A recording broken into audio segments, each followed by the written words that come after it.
Thursday, 13 October in the year of our Lord 2022. We got a lot to get to this afternoon. We're going to get to economics, politics, and, of course, this incredible controversy over transgender ideology. Dr. Miriam Grossman is going to join us here in a few minutes, but I want to start with Steve Moore. Steve, thank you very much. You saw the tell me, first off, talk about the producer price index print and today the print on consumer price index, the worst in 40 years.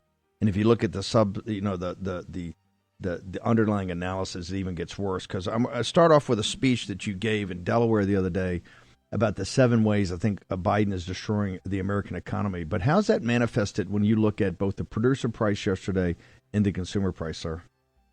Hey, Steve, good to be with you again. These numbers are a disaster. Let's not forget that we have 1.5% inflation at the month that Trump left office. So in 21 months, we've gone from 1.5% to 8.5% inflation. I wouldn't have even thought that was possible. I want people to know the proximate cause of this disaster in terms of runaway inflation is the $4.1 trillion that Biden has spent and borrowed and printed. So he's flooded the American economy with cheap dollars, and that is causing this tragic inflation. The average family has lost about $4,100 in purchasing power in the last 14 months under Biden. That's a huge, huge reduction. By the way, they were up over $6,000 under Trump. Now they're down $4,000 under Biden in terms of people's buying power. And we're talking about middle-class people here, Steve. And then finally, you look at what's happened to people's savings. I see the market is up today, and I can't really explain why that is, given these abysmal numbers. But even if you take into account the better numbers today, the stock market, when you adjust for inflation, is down almost 15 to 20% under Biden since he entered office. So people's 401k plans, seniors' retirement plans are being vaporized by these policies. No, the reason it's up, and we'll talk about this in a lot, the reason it's up is that the market believes that Jamie Dimon and these guys have now, and Powell and these guys are rattled enough, you're going to get a Greenspan put, that they're not going to continue, the Doves are going to win over the Hawks. That's why people are hoping for more easy money. But let's go back to the underlying thing of President Trump had full spectrum energy dominance, tax cuts where they were, and I didn't agree with all the tax cuts, but tax cuts where they're meaningful, focused on bringing manufacturing jobs back. We had no inflation, and I think 11% real wages increase for working class people, blue collar over white collar, non-college graduate over college graduate. This, we just finished your $10,000 swing, the 6,000 bump with Trump, the 4,000 subtraction for Biden. That is because we've had 18 months in a row consecutively of real wages declining. Right.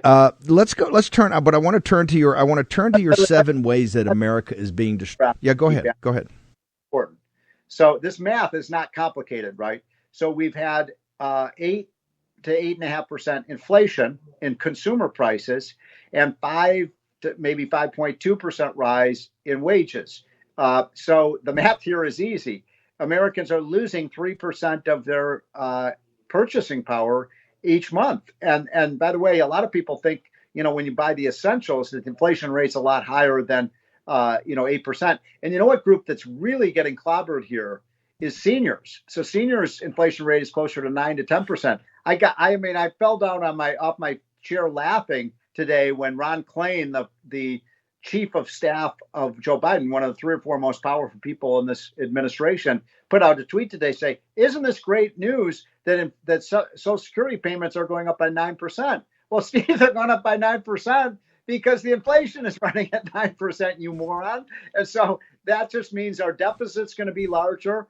Seniors are not better off of this. They're getting crushed by inflation and they're losing their lifetime savings. How is that good for seniors? It means that also the Fed, as you mentioned, the deficit gets bigger and inflation. That has to be paid for. We're not saying there shouldn't be a cost of living, but they're sitting there going, the best in 40 years. Well, the best in 40 years is because inflation's out of control. The cost of living adjustment is a cost of living adjustment. It's not a thing to celebrate because you'd rather have a zero COLA and zero inflation. This shows you that lies, Go ahead, Steve. Yeah, their Treasury went up to 4% for the first time in many, many, many, many years. And so it was about 1%, I think, when Trump left office. So think about what that 3 percentage point increase in interest rates means on the government debt. We've added probably $1 to $2 trillion to the debt for nothing, just because we have to pay more money for the massive amounts of government borrowing that we've been doing for the last 30 years in this country. I mean, that $1 to $2 trillion, we're getting nothing for that. We're not getting roads, bridges, schools. We're not getting national defense for that. It's just money that's going out of our country to foreigners because of the higher interest rates. What do you say? Janet Yellen yesterday, and we talked about it a little bit this morning, is warning about a lack of liquidity in the Treasury market. I mean, these things used to sell automatically. People didn't even get big commissions for selling it because it was automatic. It came, or the Treasury sold them, and the guys who are buying those are kind of tucking them away. Now they're saying because lack of liquidity, you're going to have to increase the interest rates even more than today. How is that? Yeah. Just explain to the audience how that rolls down everywhere into their own personal finances.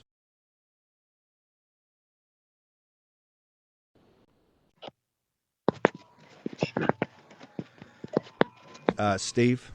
Sorry, I lost you there for a second. You hear me? Okay, yeah, we got you. Steve, did you hear the question? You were asking me about the interest rates. Yeah, I mean, I see those rates potentially continuing to rise because the flood of debt out there. By the way, Steve, think about this. This is not just a United States problem. Over the last 3 years, the developed countries of the world that are supposed to be run by smart people have spent $25 trillion. It's $25 trillion. I mean, they've borrowed that much money. That's never happened before in the history of civilization. Who's going to finance all of this debt, Steve? I mean, you were in these markets. Who's going to buy all these government bonds? I'm not going to buy them. So what has to happen here? Because here's the thing: they're talking in D.C. right now about a continuing resolution, which is just the fact they haven't passed an appropriations bill. People should understand the scam of all these committees. The reason they don't pass appropriations bill, they never want to have to give the American people kind of we're going to have a $1.5 or $2 trillion deficit annually. So they wait. Then they had these CRs, and the game is just to kick it down the road 90 days at a time. But essentially, it's another $1.5 trillion. And we have the debt ceiling coming up in the first part of the year. Steve, how's the Biden regime, which essentially is going to end on November 8th with the landslide that we've got coming in the House and the Senate? How is this going to be worked out? Well, Steve, I mean, first of all, let me say this, that, on that debt that you were talking about, I love Biden saying, I've reduced the national debt, when in fact, he came in his first year, they spent $3 trillion above the budget. And then this year, they're only spending an extra $1.5 trillion. And he wants us to pat him on the back for that. I mean, is that the most absurd thing you've ever heard? No president in modern times, maybe ever in American history, has been as financially reckless as this president. And he's running around saying how he's reducing the deficit. I mean, what a lie. So walk us through right now. Intel's already announced that there's going to be big layoffs in Intel. That's a proxy for the overall economy. You're an economist. As you see this thing going forward, walk me through what's going to happen here. You got market in the market today. The stock market definitely bounced back because people are anticipating that Powell and these guys don't have the stones to continue on the Volcker path. They think that they're going to be too rattled by the politics of this. So they're looking for what we call the Greenspan put, more quantitative easing right. Of interest rates, no bump in the next session. People think the doves are going to win out. What as you forecast out, tell me what you see.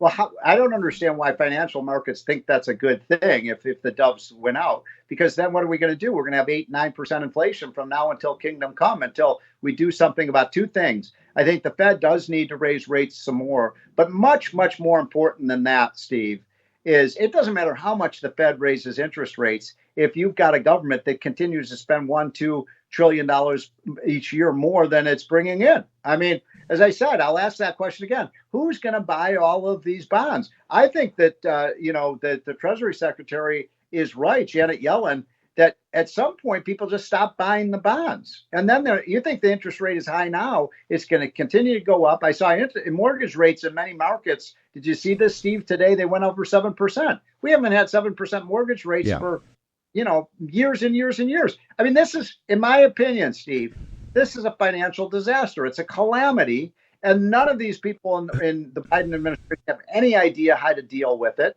And they're putting it all on Jerome Powell. But I don't think he knows how to deal with this either, frankly, because we've never had this kind of level of massive overspending and borrowing. Right. I want to go back to the percentage over the GDP. And here's who, by the way, the audience should understand, here's who the buyer is. It's you. We essentially buy it because the Japanese insurance companies, the Chinese Communist Party, the Gulf Emirates, they've only got a certain cap, a certain limit. What you do to enhance more buyers also is you juice up interest rates. You give them more yield. So the search for yield by these countries will have them buy treasuries. I happen to think we may be heading to a sovereign debt crisis in the United States. But Steve, you're an expert in deficit.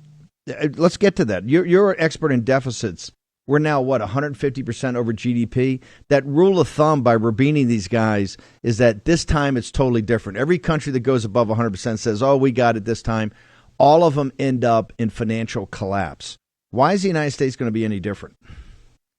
Well, I mean, we are the world's currency, so we do have a big advantage in that. But I'm worried about how long that's going to last, as long as we continue to debase our currency. And, I've got to tell you that, my thing about, 7 ways to destroy a country. One of the ways you destroy a country is you debase its currency. And that's exactly what's happening under Biden. And then you cause a financial crisis. And that's what's happening with all the government debt. And this is, I'm sure you've heard of this, Steve. Have you heard of modern monetary theory? Oh, big time. We talk about it all the time here. But I think that's been proven to be a fallacy. The deficits don't matter, right? By the way, Wall Street embraced it. They didn't say it, but they embraced modern monetary theory, which basically deficits don't matter. You can spend and spend and spend. And by the way, if it ever becomes a problem, you just raise taxes, right? You just raise taxes to pay for it. That's a joke, right?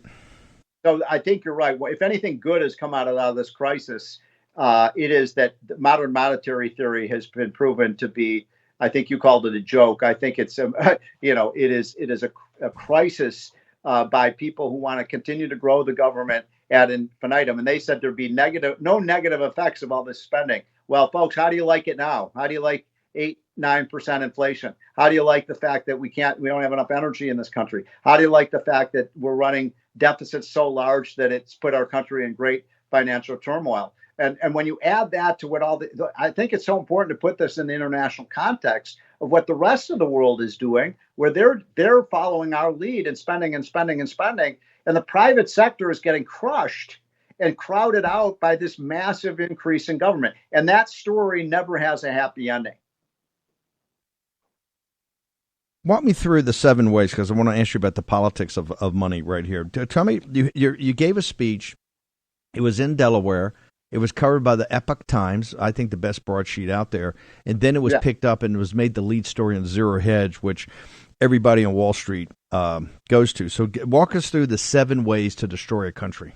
Okay, I'm going to do it really quickly. So people always ask me when I give speeches about what's happening with our country right now in the economy, people ask me, is this intentional? And I would say I don't think it's intentional. I think these people are just incredibly misguided and incompetent, not intentionally full of malice. But if it were intentional, then you would do exactly what Biden has done. And very quickly, number one, you would stop enforcing the border, right? You would just have no borders for the country. And that's what's happened under Biden. Number two, you would destroy its energy sources. Of course, that's exactly what Biden's doing by canceling our coal and our oil and our gas production, which is 70% of our energy. Number three, you would ruin its finances by borrowing so much money that the country just becomes essentially bankrupt. That's what's happening under Biden. Number four, you would debase its currency. And that's what's happening with this runaway inflation. Number five, you would put your political opponents in jail. And Steve, I mean, nobody knows more about this than you do. And Peter Navarro and I really, literally at night, I am worried that there's going to be a knock on my door because I work for Donald Trump, and they're going to come with guns and they're going to put me in jail. I mean, that's what's happening to our country. That's what tyrants do, is they put their political enemies in jail. And then the next thing you would do is you would let crime run rampant around the country in big cities. That's happening. I think I may have left out one, but you get the picture that most civilizations.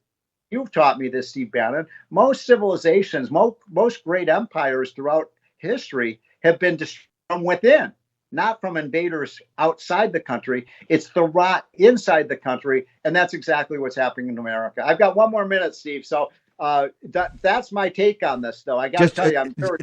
Real quickly, just hit me with, you've been going around the country. What do you project right now as you look out to November 8th? You've been around for Freedom Works, your Prosperity Council. What do you see happening in November 8th? I think there's going to be a wipeout of any Democrat. I think Democrats are in big trouble. Steve, I'm going to make a prediction on your show. I think you're going to see a lot of Democrats lose. Nobody saw it coming. Even Democrats in blue areas of the country, I think, are in grave danger because Americans are onto this. They are so upset about what has happened to this great country of ours. So I'm looking at a big wave, a red wave, very much like what happened in 1980, 1994, and 2010. Steve Moore, how do people track you down? How do they get to your writings? How do they see your speeches? How do they get all your content? Go to the Committee to Unleash Prosperity website, get our hotline. I know you get it every day, Steve. It's free. I'm not selling anybody anything. Yep. Just sign up hotline and we'll give you this information that you and I have been talking about for free 5 mornings a week. And just sign up for the newsletter. If you don't like it, you can unsubscribe. And Steve, thanks for what you do. But I have to tell you, I don't know if it's keeping you up at night, but I worry that those FBI agents are coming to my door. That's been happening to so many Trump people. And you and I are very much at risk. I have a bigger, having faced that, I have a much bigger worry that we're going to have a financial collapse. I think that we are heading towards a financial apocalypse that this country is going to have a very tough time pulling out of, and the generation under 35 years old is going to be wiped out forever. Steve Moore, thanks, Steve. Thank you very much. One of the President Trump's advisor. Absolutely incredible. People can get that piece. I want to make sure everybody gets it. It's up on Zero Hedge. I posted it on Getter, but I want to make sure we put it. It's called 7 Ways to Destroy a Country. And when you look at it, it's actually quite eerie how much of that has gone on in the last 18 months. Of course, we're paying the price for that. Boris is going to join us a little bit later to talk about the practicality, the politics of all this. But I want to bring in Dr. Miriam Grossman. She's been at the cutting edge. Dr. Grossman, I know you sat in for Steve Moore's, which are really more financial or some political. But another way to destroy a country is cultural or go after the family. And the way to go after the family is the children. Walk through it. You become such a big name in this movement to kind of put rationality back into everything that's going on. I guess it's gender-affirming surgery or gender ideology. Can you walk us through what your background is, how you got engaged in this, and what's your fight right now? Sure. Thank you, Steve, so much for having me on.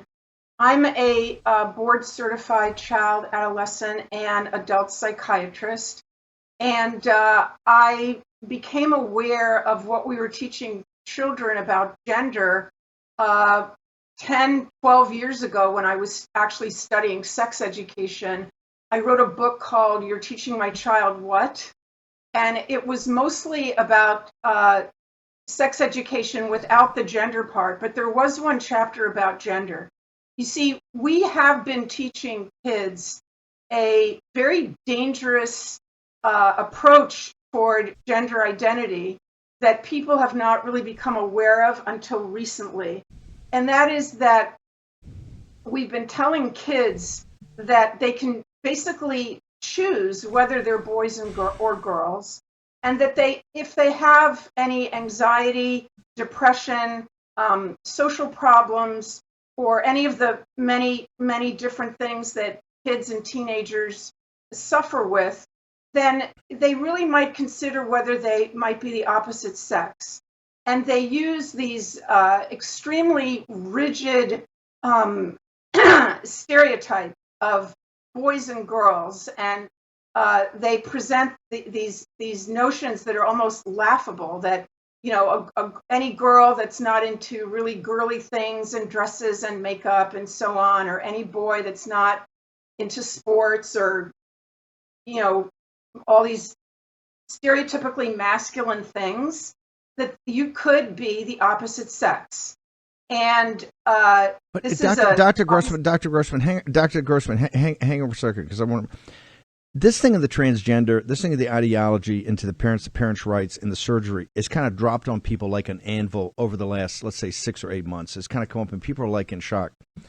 But you've been at this beginning. I do want to go back and spend a couple minutes about how the whole sex education, this has been something that's been in the public education for many, many decades, right? We're just seeing now maybe the more radical fruits of it. But can you go back? I just want to make sure people know that this doesn't spring whole cloth in the last 5 months that now people are seeing this, that you and others have been following this and warning people about this for a long time. And people, quite frankly, like in a lot of things, they're too busy. They just don't pay attention. So go back and talk about how this even got embedded in the system. I mean, how do we even get a public school system where the purview of what the parent should be teaching the child in the closeness of the family and how the parents believe that should be delivered according to either their religious beliefs or their cultural beliefs or their family heritage and traditions, how they do it as a family and as parent to child, to pass that on, has been really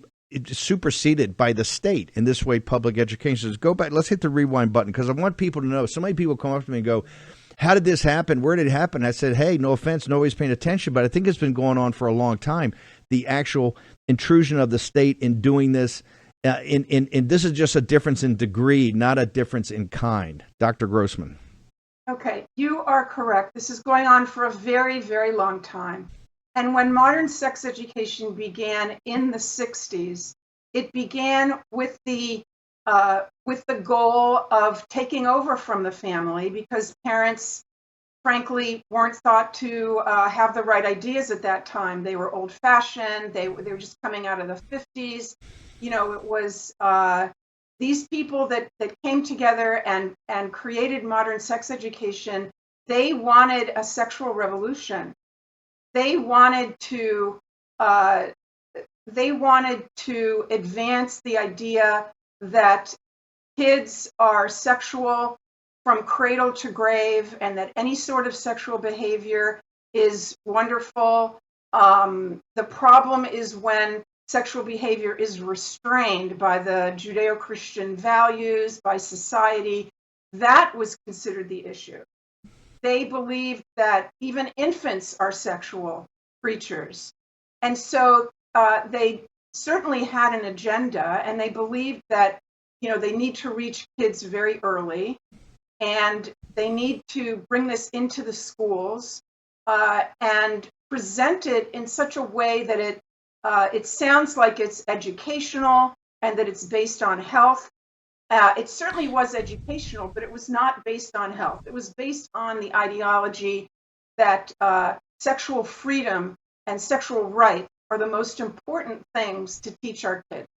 That they are sexual beings. Hang on. I want to go right there about the sexual beings, sexual freedom. The institutions of the Judeo-Christian West, in your mind, at that time in the 60s, right? The Jewish tradition, the temples, the Christian, whether it's a Catholic church or the Christian, in the nuclear family, had been going on, I don't know, for millennia, right?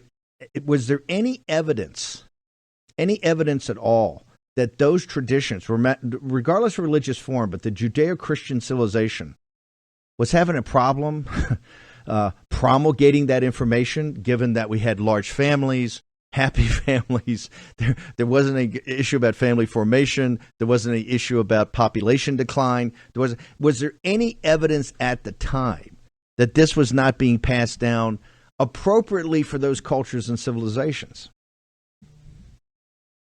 Well, that's a good question. I think that at that time they would have pointed at out of wedlock births, what they were called at the time, and venereal diseases, STDs, we call them now. And they would have argued that young people are not getting the information that they need about their sexuality. And I mean, this is what they would have argued publicly, but privately, and there's plenty of evidence about this, they really wanted to change the culture. And they wanted to take sexuality outside of the confines of the Judeo-Christian framework, outside of marriage, outside of heterosexuality, and they wanted to increase the bandwidth, the scope of sexual behaviors that would be acceptable, and created a different kind of a world. And, this came out of Kinsey, Let me just go. We got a minute here. We're going to hold you through it. 30 seconds. Did anybody try to fight that? I mean, I know you wrote books, but was there any organized effort of parents or religions, or whether the Jewish religion or the Christian religion, was it churches, temples, organization, rabbis, priests? Did anybody really try to stand up and say, hey, we don't want this to happen?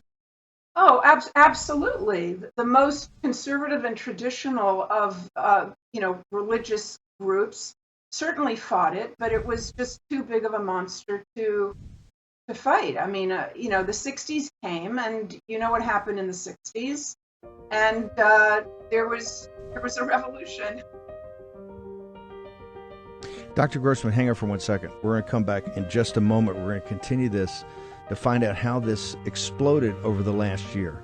Dr. Miriam Grossman, who's one of the leaders in this to understand this effort and to fight it, will join us on the other side in War Room Battleground.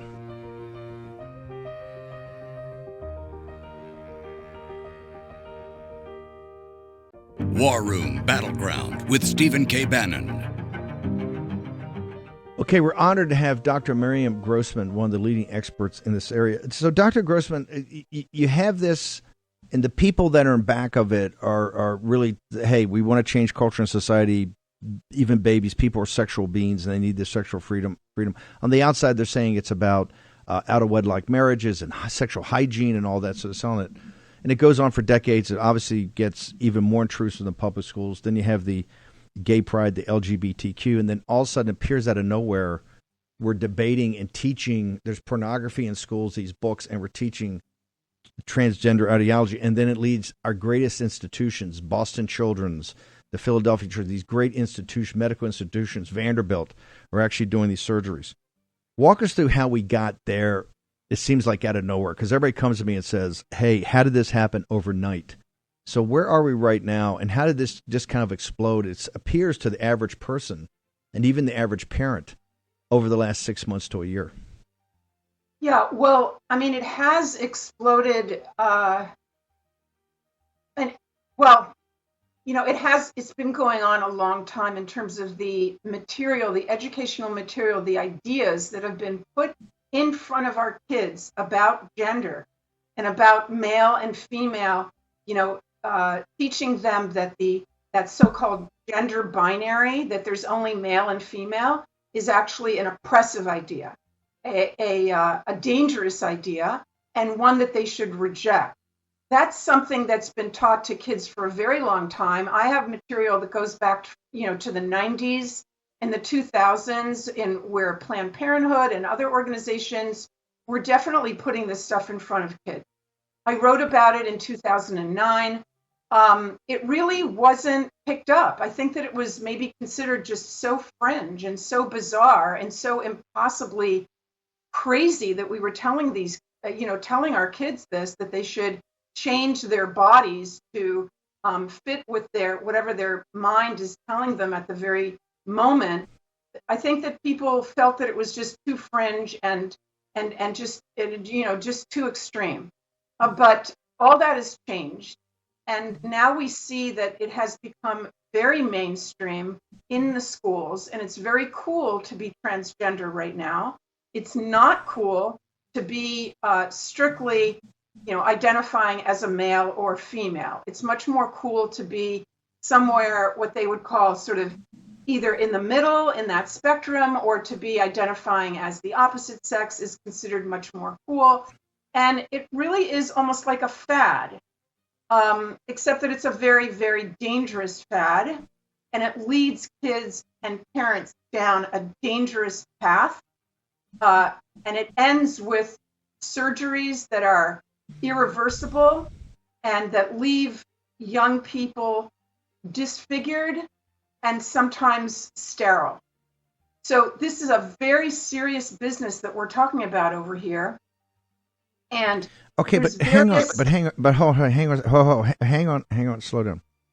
To get to the surgeries, I got to get to Vanderbilt or to Harvard or to Boston Children's. the kids that are sitting there is very cool and the things. How did this actually walk me through the educational infrastructure? How did our elites, or how did this get embedded as a hardcore ideology, both in the libraries with the librarians and in actual teaching itself, the content and the training of these teachers? It just didn't pop up out of nowhere. And kids don't know. I mean, it's what they're exposed to say, hey, this is cool or not cool. But how did that ideology get essentially hardwired to where parents go to school board meetings and they're pushed back and challenged, and these guys are not going to back off. They're not going to back off 1 inch. In fact, Glenn Youngkin wins on he wins on CRT in this very point. And we are now finding out in school, people coming to us, parents coming to us and saying, essentially, Youngkin's victory had very little change. The schools are still not backing down. There's still this pornography. There's still this ideology. And the transgender stuff is probably as bad as it was when Youngkin was first thing. And Youngkin wants to run for president on this very topic. This shows you how dug in it is. So how did it actually, the content and the training, get down to a public school level? You are correct that these ideas are baked in to our educational system, our sex education, and now, unfortunately, even into the medical system. If you look at the American Academy of Pediatrics, they are just 100%, with the program. It's just like there's a regime, and they are the apparatchiks they're just regurgitating this false, unscientific, philosophy about gender and how to treat gender confusion. So how did it happen? I mean, it's difficult to just put it in a few sentences, but essentially, as sex education developed and became, got a lot of funding, money, and also the ideas of sexuality and gender, became very strong within universities and academics, and gender theory became a foundation of feminism and really took off at the universities, teaching these kids stuff, and you just had a whole framework of an educational framework, both higher education and the whole field of sexology. Anyone that wanted to become a sex therapist or study human sexuality had to go through this system that was basically, indoctrinated them into this one way of looking at sexuality and gender. So you are correct. Yeah, keep going. It is baked in. It is baked in. So at this point, if you take your child to the pediatrician and your child is autistic or has some anxiety or depression and happens, and the child has that 10 minutes alone with the patient, which they are intent on always doing, they take your child, especially if it's a teenager, away from the parent, or they ask the parent to leave, and they ask these sensitive questions to the kid. And if the kid says, well, I'm really struggling, I think that I'm not sure about my gender, and they've heard about this. It's cool. They've heard about it online. It's all over the place at this point. It's all over, Disney, and it's the internet and YouTube, and there's hardly a place where you don't hear about transgenderism and how there are people that are just born in the wrong body, and it could happen to anybody. It's not a disorder. It happens, and the treatment for that is to bring your body, to change your physical body so that it then meets whatever you feel you are in your mind. And so kids hear this. And, I'm sorry. No, keep going. Keep going. And they go online, and especially during all the lockdowns, kids were spending hours and hours and hours online. They were on YouTube. They were on all these other platforms. And there's thousands and thousands of kids on there who are recounting their transition stories of, how they went on blockers to block their puberty and they felt so much better. And then they went on, girls, talk about going on testosterone, and they're very excited about all the changes that brings, and they feel so good. and they're just all pumped up. And these kids are spending hours and hours online, and they're listening to this stuff, and they just think like, why not? These kids are so happy. I want to be happy. I'm miserable. I don't fit in at school. I don't feel good about my changing body. I don't like getting my period, whatever it is. A lot of it is very typical, teenage kind of angst. But they are led to believe, and they are indoctrinated to believe that they might be born in the wrong body, and they therefore should explore that possibility. And the exploring, Dr. Grossman, we want to have the exploring begins. We want to with, have you back on. Go ahead. Yeah, I would love to come back on. There's a lot to say. No. This is, I will tell you, and look, everybody knows this is not my line of country, right? We're very much economics, capital markets, national security, politics. But the reality is, and I will tell people this, and you heard Steve Moore just went through the 7 ways to destroy a country. This may be the most important thing we're dealing with right now, because you're seeing the nuclear family under assault, and you're seeing the children being turned against. This is like the Maoist Cultural Revolution, when the Red Guards were taught ideology to attack the family and attack their parents. The same thing in the French Revolution. That's why I say this is much more radical than even the Bolsheviks, right? This is as radical as Mao Zedong. Yeah, go ahead. Yes, ma'am. I would like to share with you and your audience. I spoke to a dad yesterday from Connecticut. He told me the following story.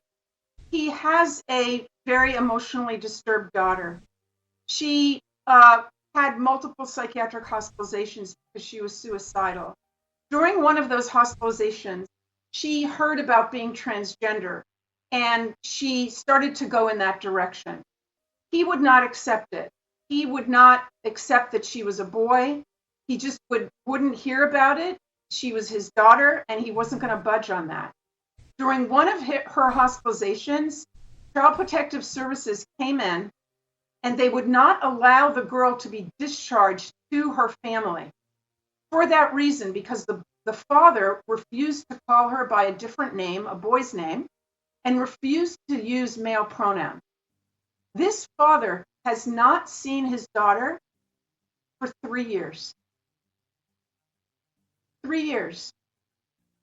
The Department of Child Protective Services took her away from a loving, wonderful family. This could happen to any family. People need to know that. You're not immune. This is what's going on. If you insist on living in reality, and you will not go along with your confused child's new identity, your home is considered unsafe. And your child can be taken away and put into foster care indefinitely. This is what's happening in our country. Dr. Grossman, how do people follow you? How do they get to your website to find more about you, your career? How do they follow you on social media? My Twitter is at Miriam_Grossman. My website is miriamgrossmanmd.com. There's a lot on there, a lot of articles and interviews. Please get educated. No family is immune. You need to know what's going on before you get ambushed by this. Before your kid comes home and says, Mom, Dad, I'm not your daughter, I'm your son. You need to be prepared. And you can be. You can be. Dr. Grossman, I also want to, every time I give a speech or every time I go to CPEC, or people want to make sure that we tell you what a fantastic job you're doing in leadership. And in times like these, in these uncertain times, it's leaders like you that people can rally around, and people feel a level of stability and comfort. So from our entire audience at the War Room, thank you so much for doing what you do. We know you're under assault every day, so thank you for fighting the fight. Well, you're welcome, and I won't think of doing anything else. But thank you for your kind words. I appreciate it. Thank you. Dr. Miriam Grossman, one of the fighters in this area. I got to tell you, let me bring in Boris for a second. Boris, we deal in politics or capital markets or things, but this thing is so scary. And when I've gone around and given these speeches and I talk to people offline, it's obviously finance and capital markets, but this is like a specter that's hanging over families. That you just heard the story right there that Dr. Grossman talked about. People are worried about this to a level they've never been worried about anything in their lives, that their families could actually be destroyed by this. Any thoughts, observations, analysis? Steve, I've got a lot of thoughts on this. Honor to be with you. Obviously, a ton going on today on the political side, capital market side. But, on the family side, as a father and a proud father of a wonderful boy, I will tell you this, that, and, actually I have to restrain myself from using some colorful language. The people who are pushing this on our children, okay, better stay away from my kid. They better stay away from all our children. They better not even think of encroaching on what is happening on our kids. They better not think on encroaching on parents. Better not think of encroaching on the individuality and the gender of our kids. Our children's minds should not be polluted with this nonsense. And it is absolute. This woke radical agenda is as scary and as offensive and intrusive as it possibly gets. And it is a huge problem for families. And Dr. Grossman is right. We've got to be vigilant. We've got to protect our children. And we cannot have them be exposed to this radical wokeness. And you see it on social media. I mean, the pictures are staggering. Oh, so proud of the gender blockers for my, or hormone blockers for my. It is absolute craziness. It is absolute nonsense. But it isn't to be laughed off. It's dangerous, and it is true to be vigilant about and to be protected against. Walk me through the politics for today. And I actually kind of forgot about it because the Capitals. I mean, we've been on, as you know, we've been on the road, going out to campaign, seeing what's going on, going out throughout the country since July, basically before CPAC. DC's empty, the Capitol's empty. Everybody's back campaigning. The Democrats, see this as an existential election for them. What happened on January 6th today? And they're going after President Trump, but is anybody listening? No one's listening. They're a total failure. And so today they try to end. This is supposed to be the last hearing, and they said they passed a resolution, this complete Stalinistic witch hunt way where they go around and vote yes. A resolution it's a resolution to subpoena President Trump for documents and for testimony. Now, without talking about any potential response, but the whole scene, the whole show trial mode of it was just so un-American.